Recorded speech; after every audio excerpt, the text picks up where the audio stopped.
But ఈ platform నుంచి RTF platform నుంచి 'రాజ్ ప్రకాష్ పాల్' గారికి గానీ, జాన్ జబరాజ్ గారికి గానీ, శ్యామ్ కిషోర్ గారి కుమారులకు గానీ, మేము చేయాలనుకున్న రిక్వెస్ట్ ఏంటి అనంటే, దయచేసి యువతని తప్పుదోవ పట్టించకండి.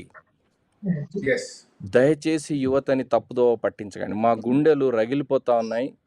మా గుండెలు ద్రవంగా మారుతా ఉన్నాయి.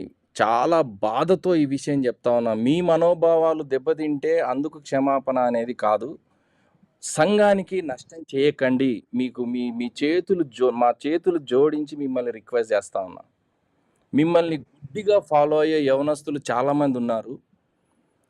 ఊర్లల్లో నుండి వచ్చిన వాళ్ళు, హాస్టళ్లలో ఉండేవాళ్ళు, ఏమంటారు, ఉద్యోగాలు చేసుకునేవాళ్ళు, యవనస్తులంతా ఈ మ్యూజిక్ అట్రాక్ట్ అయ్యి, మీరు పెట్టే స్టేజీలకు అట్రాక్ట్ అయ్యి వచ్చేటువంటి యవనస్తులను దయచేసి మీరు తప్పుదో